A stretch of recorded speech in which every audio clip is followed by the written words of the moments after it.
আসসালামু আলাইকুম। আজকে আমি আপনাদের সঙ্গে মজাদার চিজ বল রেসিপিটা শেয়ার করব।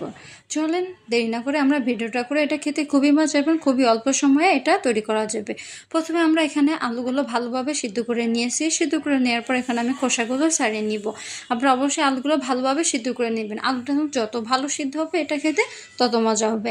এখন আলুগুলো ভালোভাবে খোসা ছড়িয়ে নেওয়ার পর এখন আমি এখানে গ্রেটার দিয়ে এখানে গ্রেট করে নেব। এটা গ্রেট করলে এটা ভালো হবে, ম্যাশ করতে সমস্যা হবে না। এবার ভালোভাবে গ্রেট করে নিতে হবে। ভালোভাবে গ্রেট করে নেওয়ার পর এরপর যে আমি এখানে ধনেপাতা দিব, হালকা কিছু ধনেপাতা কুচি, পেঁয়াজ কুচি, মরিচ কুচি, ঝালের পরিমাণ আপনাদের ইচ্ছা অনুযায়ী। এখানে একটু হলুদের গুঁড়া, স্বাদ মতন লবণ, সামান্য একটু মরিচের গুঁড়া দিয়ে ভালোভাবে মাখিয়ে নেব।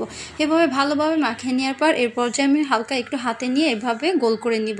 গোল করে নেওয়ার পর এর পর্যায়ে আমি এখানে একটু চিজ দিয়ে ভালোভাবে এখানে গোল করে নিতে হবে, যাতে করে চিজটা বাইরে বের হয়ে না যায়।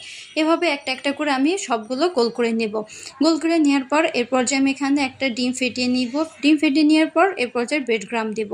এখন আমরা আলুটা নিয়ে ডিমের ভিতর দিয়ে ভালোভাবে মাখিয়ে নেওয়ার পর এর পর্যায়ে ব্রেড ক্রাম্ব দেব। ব্রেড ক্রাম্ব দিয়ে ভালোভাবে মাখিয়ে নিতে হবে। এভাবে একটা একটা করে সবগুলো এভাবে প্রসেসিং করে নেবে। আমি যেভাবে দেখাচ্ছি এভাবে আপনারা তৈরি করে নেবেন। এইভাবে ভালোভাবে ব্রেড ক্রাম্ব করে নেবে, যাতে করে এটা খেতে খুবই মজা হবে। এই তো আমাদের সবগুলো তৈরি করা হয়েছে। এখন এই পর্যায়ে আমি এখানে ফ্রাই প্যানে তেল দিয়ে ভালোভাবে গরম করে নেবেন। তেলটা যত গরম করে নেবেন এটা ভালো হবে ভাজতে। এভাবে একটা একটা করে আমি এখন সবগুলো চিজ বলগুলো দিয়ে দেব। দেওয়ার পর এভাবে আস্তে জালে বলতে মিডিয়াম জালে ভেজে নিতে হবে। এটা আপনারা ডুবো তেলে ভাজবেন। ডুবো তেলে ভাজলে এটা ভালো হবে। ব্রেড ক্রাম্ব মাখিয়ে নেওয়ার পর আপনারা অবশ্যই 10 মিনিট ফ্রিজে রেখে দেবেন, যাতে করে এটা খুবই ভালো হয়। আর এটা ফ্রিজে না রাখলে ভেঙে যাওয়ার সম্ভাবনা বেশি থাকে। এইভাবে ভালোভাবে ভেজে নিলে এই তো আমাদের চিজ বলটা ভাজা হয়ে গেছে। এখন এগুলো একটা একটা করে সব উঠিয়ে নেব। আপনারা অবশ্যই সাবধানে উঠাবেন, নাহলে এটা ভেঙে যেতে পারে।